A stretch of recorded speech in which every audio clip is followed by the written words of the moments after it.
अस्सलाम वालेकुम, कैसे हैं आप सब। आपके साथ मैं दोबारा हाजिर हूँ with pharma guide with doctor अदीना असलम। आज का जो हमारा टॉपिक है it is a class of medicine जो अनफॉर्चुनेटली बहुत कॉमनली यूज़ की जाती हैं, जबकि वो यूज़ नहीं करनी चाहिए इतनी commonly, and that is antibiotics. Antibiotics वो क्लास ऑफ मेडिसिन है जो हमारे यहाँ बहुत ही ज़्यादा जिसे मैं कहूँ ओवर यूज़ होती हैं, और जिसकी वजह से एंटीबायोटिक रेजिस्टेंस जो है वो बहुत ज़्यादा डेवलप हो रही है। और एंटीबायोटिक रेजिस्टेंस क्या होती है, एंटीबायोटिक्स क्या होती हैं, थोड़ा सा हम इसको आज डिस्कस करते हैं। पहली चीज़ व्हाट इज़ एंटीबायोटिक। एंटीबायोटिक्स जो है वो एंटीबैक्टीरियल्स होती हैं, यानी कि ये जो हार्मफुल बैक्टीरियाज आपकी बॉडी में एंटर होते हैं और कोई ना कोई इन्फेक्शन कॉज करते हैं, उसके अगेंस्ट ये एक्ट करती हैं एंटीबायोटिक्स। हमारी बॉडी में जब भी कोई हार्मफुल बैक्टीरिया एंटर होता है तो हमारी बॉडी में जो अपना एक इम्यून सिस्टम होता है, एक डिफेंस मैकेनिज्म होता है, वो उसके अगेंस्ट एक्ट करता है। जो WBCs होते हैं यानी वाइट ब्लड सेल्स, वो उनको अटैक करते हैं और दे वाइप देम आउट, यानी वो उसको जो आपका जो इन्फेक्शन होता है या आपका जो बैक्टीरिया होता है उसको ख़त्म कर देते हैं। लेकिन जब ये हार्मफुल बैक्टीरियाज बहुत एक्सेसिव क्वांटिटी में एंटर होता है आपकी बॉडी में, तो उसके लिए you need to take something from outside, यानी आपकी अपनी बॉडी के इम्यून सिस्टम जो है वो उसके अगेंस्ट इनफ या सफिशिएंट नहीं हो पाती, तो उसके लिए आपको एंटीबैक्टीरियल का यूज़ करना पड़ता है, जो कि इन जो बैक्टीरियाज होते हैं उसको किल करती है। अच्छा, किस तरह से इसका इफेक्ट होता है? बेसिकली हमारी बॉडी में जो एंटीबायोटिक्स होते हैं वो दो टाइप के होते हैं। आपके आइदर वो बैक्टीरियोसाइडल होंगे या वो बैक्टीरियोस्टैटिक होंगे। बैक्टीरियोसाइडल जो है आपके वो एंटीबायोटिक्स होते हैं जो बैक्टीरियाज को किल कर रहे हैं। हाउ दे किल, ये बेसिकली इंटरफेयर करते हैं either in the growth, in the development of cell wall, या जो सेल कंटेंट्स होते हैं बैक्टीरिया के उसमें। और जो बैक्टीरियोस्टैटिक होते हैं वो जैसे नेम इंडिकेट कर रहा है कि वो स्टैटिक कर देते हैं, उसकी ग्रोथ को स्टॉप कर देते हैं, या उसकी जो रिप्रोडक्शन होती है उसको बेसिकली मल्टीप्लाई नहीं होने देते ये बैक्टीरिया को। तो इस तरह से ये एंटीबायोटिक्स इस पे एक्ट करते हैं। इसके बाद हम बात करते हैं यूजेस की, एंटीबायोटिक्स के यूजेस की। अच्छा, बहुत ज़रूरी है हमें ये जानना कि हमें जो भी हमें सिम्टम्स आ रहे हैं वो आइदर बैक्टीरियल इन्फेक्शन ही है या कहीं वो वायरल इन्फेक्शन तो नहीं है, क्योंकि in the case of viral infection आपकी एंटीबायोटिक्स डज नॉट वर्क। सही है, जो हमारे कॉमन कोल्ड, फ्लू, कफ होता है। अच्छा, वायरल इन्फेक्शंस जो होते हैं यूजुअली आपका अपर रेस्पिरेटरी ट्रैक्ट इन्फेक्शंस जो होते हैं वो यूजुअली वायरल इन्फेक्शंस होते हैं, और इन दैट केस जो है आपके डेफिनेटली एंटीबायोटिक्स जो हैं, जो एंटीबैक्टीरियल्स हैं, वो वर्क नहीं करती।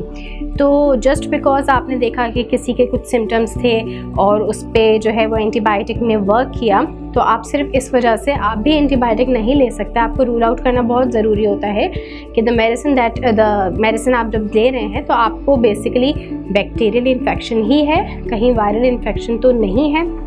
इसके बाद हम बात करते हैं कि टाइप्स ऑफ एंटीबायोटिक्स आपके पास कौन सी होती हैं। आपके पास एक होती हैं जो ब्रॉड स्पेक्ट्रम एंटीबायोटिक्स होती हैं, एक होती है आपके पास नैरो स्पेक्ट्रम एंटीबायोटिक्स।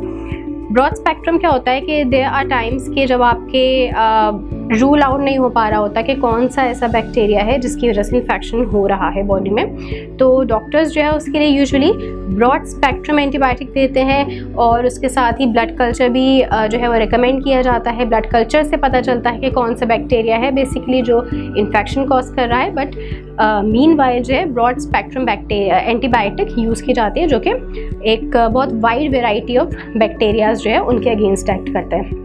जो नैरो स्पेक्ट्रम एंटीबायोटिक्स होती हैं वो कुछ स्पेसिफिक आपके बैक्टीरियाज होते हैं जिनके अगेंस्ट एक्ट करते हैं।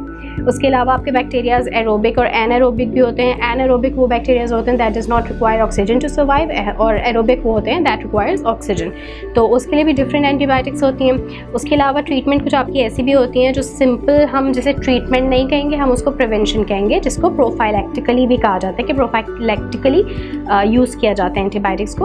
और ये यूजुअली जब सर्जरीज वगैरह होती हैं, लाइक फॉर एग्जांपल आपकी बोवल सर्जरी हुई या आपकी ऑर्थोपेडिक सर्जरी हुई, तो कुछ ऐसे केसेस होते हैं जिसमें प्रोफाइलैक्टिकली यानी फॉर प्रिवेंशन एंटीबायोटिक्स यूज़ की जाती हैं। उसके अलावा बात करते हैं हम कि इनके साइड इफ़ेक्ट्स क्या हो सकते हैं।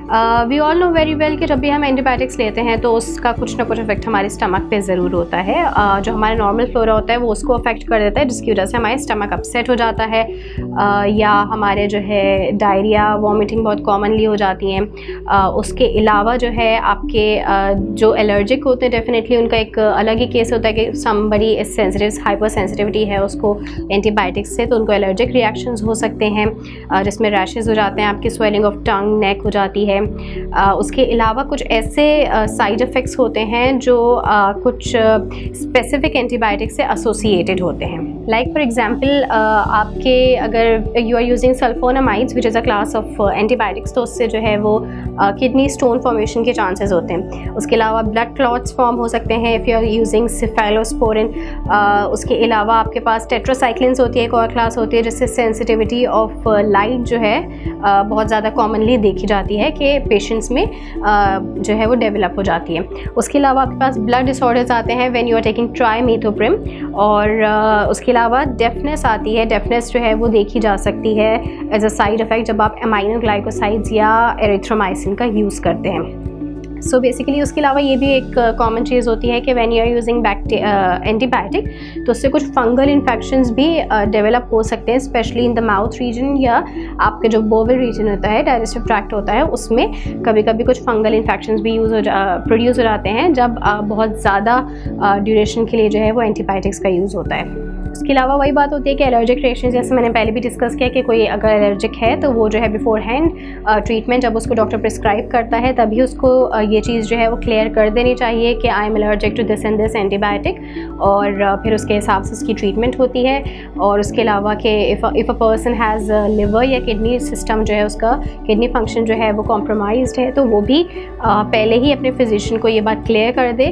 और उसके अलावा जो women who are breastfeeding या हु आर प्रेगनेंट तो उनको भी ये चीज़ पहले बता देनी चाहिए ताकि उसी हिसाब से फिर उनकी ट्रीटमेंट प्लान आउट हो सके। उसके बाद हम बात करते हैं कि मैंने पहले बात की थी कि एंटीबायोटिक रेजिस्टेंस जो है वो बहुत ग्रो हो रही है हमारी पॉपुलेशन में। इसके दो रीज़न्स हैं। एक चीज़ है इसका ओवर यूज़, दूसरी चीज़ है इसका इम्प्रॉपर यूज़। अगर हम ओवर यूज़ की बात करें तो ओवर यूज़ में आपके पास दो चीज़ें आती हैं। एक चीज़ ये होती है कि हमारे फिजिशियंस जो हैं वो आजकल बहुत ज़्यादा कोई छोटी से छोटी भी चीज़ होती है, जैसे मैंने कहा था कि बहुत सारे ऐसे इन्फेक्शंस होते हैं जो वायरल इन्फेक्शंस होते हैं और बहुत ज़रूरी होता है उनको पहले ही रूल आउट करना कि this is a viral infection, ये आपकी नॉर्मल फ्लू है, नॉर्मल कफ है जिसमें antibiotics are not going to work, आप उनको एंटीवायरल से या नॉर्मल मेडिसिन से ट्रीट कर सकते हैं। तो कुछ हमारे फिजिशियंस भी जो है वो ज़्यादा प्रिस्क्राइब कर देते हैं। दूसरी चीज़ ये होती है कि हमारे यहाँ जो एक बहुत कॉमन प्रैक्टिस है जो कि बाहर मुल्कों में इतनी कॉमन नहीं है कि हमारे एंटीबायोटिक्स विदाउट प्रिस्क्रिप्शन बहुत इजीली अवेलेबल होती हैं, जो कि नहीं होना चाहिए। और जो over the counter antibiotics available होनी चाहिए वो सिंपल आपके जो ऑइंटमेंट होते हैं, क्रीम्स होती हैं, ये होते हैं। बाकी जो ओरल फॉर्म में या पेरेंटल फॉर्म में ये आपकी इस तरह से इजीली अवेलेबल नहीं होनी चाहिए विदाउट प्रिस्क्रिप्शन। और दूसरी बात मैंने आपसे की इम्प्रॉपर यूज़ की। इम्प्रॉपर यूज़ बेसिकली ये होता है कि जब भी आपको डॉक्टर मेडिसिन प्रिस्क्राइब करता है, एंटीबायोटिक प्रिस्क्राइब करता है, तो वो आपको उसका एक कोर्स प्रॉपर बताता है, उसकी ड्यूरेशन बताता है कि आपको इतने दिनों के लिए इतनी इतनी medicine once a day, twice a day आपको लेनी है, और you have to complete a course of 3 days, 5 days, 7 days, एक प्रॉपर कोर्स आपको बताया जाता है। बट हमारे यहाँ ये थोड़ी सी चीज़ होती है कि लाइक फॉर एग्जांपल एक 3 days का कोर्स है बट हमने फील किया कि 2 days में वी आर गेटिंग बेटर, तो हम उसको वहीं पे स्टॉप कर देते हैं कि मेरी तबीयत सही हो रही है, मुझे अब सिम्टम्स फील नहीं हो रहे, so I should just stop the medication right है। उससे ये होता है कि जो बैक्टीरियाज होते हैं जो सर्वाइव करते हैं, जो उस वक्त किल नहीं हुए होते, वो सर्वाइविंग बैक्टीरियाज जो होते हैं वो क्योंकि उनको एक्सपोजर हो चुका होता है उस एंटीबायोटिक से, तो वो उसके अगेंस्ट जो है वो रेजिस्ट हो जाते हैं, उसके अगेंस्ट जो है वो अपना डिफेंस मैकेनिज़्म उनका स्ट्रॉन्ग हो जाता है। सो जब वो दोबारा जो उस बैक्टीरिया के लिए एंटीबायोटिक यूज़ की जाती है फर्दर ट्रीटमेंट के लिए या कभी फ्यूचर ट्रीटमेंट के लिए, तो वो उससे रेजिस्ट कर देते हैं, उससे सेंसिटिव नहीं होते, ससेप्टेबल नहीं होते वो बैक्टीरिया, और इस तरह से बहुत मुश्किल हो जाता है उन बैक्टीरियाज को ट्रीट करना। हमारे यहाँ अब ये सिचुएशन आ चुकी है कि बेसिकली बहुत सिंपल जो ऐसे इन्फेक्शन थे जो कभी पहले लाइफ थ्रेटनिंग हुआ करते थे और उनके अगेंस्ट हमने एंटीबायोटिक्स जो है वो डेवलप कर लिए थे, उनके अगेंस्ट जो है वो मेडिकेशंस आ गई थी। अब वही सिंपल जो डिजीज़ेस हैं, सिंपल इन्फेक्शंस हैं, वो दोबारा लाइफ थ्रेटनिंग हो रहे हैं क्योंकि उनके अगेंस्ट मेडिसिन जो हैं वो वर्क नहीं कर रही। उनके अगेंस्ट मेडिसिन जो हैं वो मेडिसिन के अगेंस्ट बेसिकली बैक्टीरियाज रेजिस्ट हो चुके हैं। और वही बात है जो ट्यूबरक्लोसिस है, निमोनिया है, आपका साल्मोनेलोसिस है, ये सारे, गोनोरिया है, ये सारे इन सब की ट्रीटमेंट ऑल्दो अवेलेबल है पर it's not working any more, या उतनी ज़्यादा इफेक्टिव नहीं है जितना होना चाहिए, जितना ये स्टार्टिंग में होती थी।